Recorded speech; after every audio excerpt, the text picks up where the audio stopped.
नमस्कार दोस्तों। आज की इस वीडियो में हम बात करेंगे असम में आई भीषण बाढ़ की, जिसने लाखों लोगों की जिंदगी को बुरी तरह प्रभावित कर दिया है। लगातार हो रही भारी बारिश और ब्रह्मपुत्र समेत कई नदियों के जलस्तर में तेज बढ़ोतरी के कारण राज्य के कई जिलों की बाढ़ की चपेट में आ गए हैं। ताजा रिपोर्ट के मुताबिक इस प्राकृतिक आपदा में 80 से अधिक लोगों की जान जा चुकी है, जबकि लगभग 2 लाख लोग अभी भी बाढ़ से प्रभावित हैं। हजारों परिवारों को अपने घर छोड़कर सुरक्षित स्थानों पर राहत शिविरों में जाना पड़ रहा है।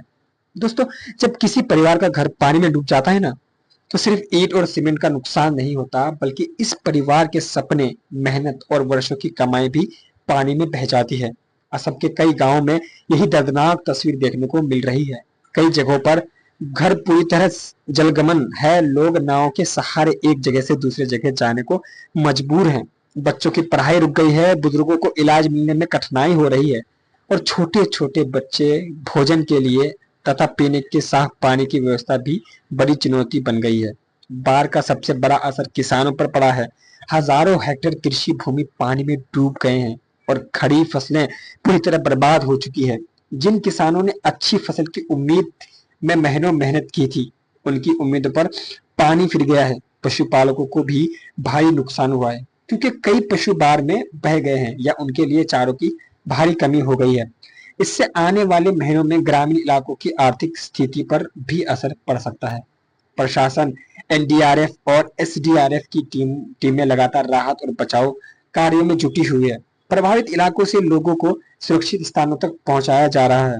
राहत शिविरों में भोजन, दवाइयां और जरूरी सामान उपलब्ध कराने की कोशिश की जा रही है।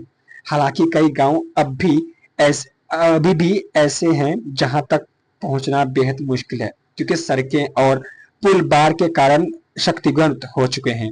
कई इलाकों में नाव ही लोगों के आने जाने का एकमात्र साधन बन गए हैं। विशेषज्ञों का कहना है कि लगातार हो रही भारी बारिश और नदियों का बढ़ता जलस्तर स्थिति को और गंभीर बना सकता है। इसलिए प्रशासन ने लोगों से सतर्क रहने और बिना जरूरत बाढ़ प्रभावित क्षेत्रों में जाने की अपील की है। मौसम और नदी के जलस्तर पर लगातार निगरानी रखी जा रही है, ताकि समय रहते लोगों को सुरक्षित स्थानों पर पहुंचाया जा सके। दोस्तों, प्रकृति आपदाएं हमें यह याद दिलाती है कि मुश्किल समय में एक दूसरे का साथ देना कितना जरूरी है।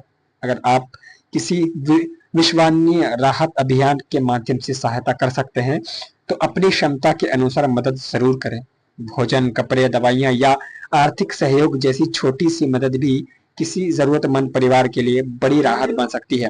साथ ही सोशल मीडिया पर किसी भी तरह की अफवाह फैलाने से बचें और केवल विश्वसनीय सूत्रों से मिली जानकारी पर ही भरोसा करें।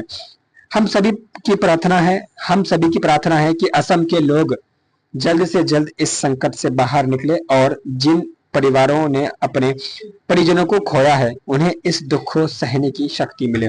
उम्मीद है कि राहत और पुनर्वास का काम तेजी से आगे बढ़ेगा और प्रभावित परिवारों का जीवन जल्द सामान्य हो सकेगा। आप आप असम की इस भीषण बाढ़ और राहत कार्यों को लेकर क्या सोचते हैं? क्या सरकार और प्रशासन को और तेजी से कदम उठाने चाहिए? अपनी राय हमें कमेंट बॉक्स में जरूर बताइए। अगर आपको ये वीडियो जानकारी पूर्वक लगे, तो वीडियो को लाइक करें, शेयर करें और ऐसी ही बड़ी और सटीक खबरों के लिए हमारे चैनल को सब्सक्राइब करना बिल्कुल ना भूलें। धन्यवाद। मिलते हैं अगली बड़ी खबर के साथ।